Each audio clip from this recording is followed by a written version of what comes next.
আমরা দেখা যাচ্ছে যে না নিজেকে মানুষ মনে করছি, প্রতিপক্ষকে তেলাপোকা মনে করছি, তাকে মনে করছি একে পাড়ায় পিষে মারলেও কিছু আসে যায় না, এর মরে যাওয়া উচিত। চেয়ারে বসার সঙ্গে সঙ্গেই ও রয়্যাল বেঙ্গল টাইগার হয়ে যাচ্ছে, আর চেয়ার থেকে নামার সঙ্গে সঙ্গেই সাথে সাথে ম্যাও ম্যাও শুরু করে দিয়েছে, বিড়াল হয়ে যাচ্ছে। এখন আওয়ামী লীগ যে কাজটা করছে সে তার দলের মন্ত্রীকে কন্ট্রোল করতে পারছে না, এমপিকে কন্ট্রোল করতে পারছে না, শালা সম্মান দিয়ে আত্মীয় স্বজন কাউকে কন্ট্রোল করতে পারছে না।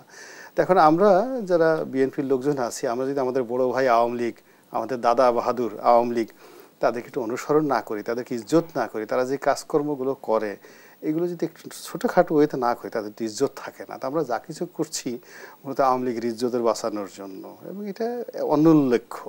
আওয়ামী লীগের মধ্যে যে পরিমাণ শৃঙ্খলাহীনতা যাচ্ছে তার 1%ও এখনো পর্যন্ত বিএনপি স্পর্শ করতে পারে নাই, এবং এই 1%ও যারা করছে ওই আওয়ামী লীগের কল্যাণই করেছে, আওয়ামী লীগের ইন্ধনে করেছে, আওয়ামী লীগের প্রতি ভালোবাসার কারণে করেছে, মহব্বতের কারণে করেছে। সামহাও এই যে 70 জন বা 73 জন লোক যাদেরকে বহিষ্কার করা হয়েছে বিএনপি থেকে, খুঁজে দেখেন তাদের সবার সঙ্গে একটা আওয়ামী মহব্বত আছে, একটা জয় বাংলা লিঙ্কেজ আছে, একটা কানেকটিভিটি আছে, এবং সেই কানেকটিভিটির কারণেই এইরকম ঘটনাগুলো ঘটছে। এটা বাংলাদেশের সহজ আছে। চারিদিকে যদি আগুন লেগে যায় দেবালয় রক্ষা পায় না।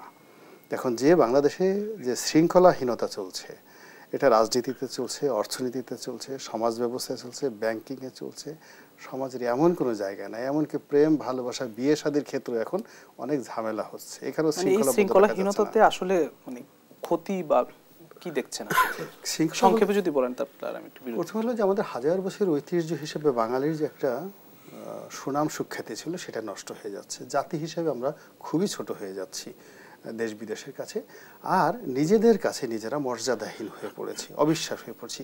আমরা যখন একজন অপরজনকে আশরাফুল মাখলুকাত হিসেবে মনে করছি যে এও একজন ভালো মানুষ, কিন্তু আমরা দেখা যাচ্ছে যে না নিজেকে মানুষ মনে করছি, প্রতিপক্ষকে তেলাপোকা মনে করছি। এই যে যার হাতে ক্ষমতা আছে সে তার প্রতিপক্ষকে তেলাপোকা মনে করছে, তাকে মনে করছে একে পাড়ায় পিষে মারলেও কিছু আসে যায় না, এর মরে যাওয়া উচিত।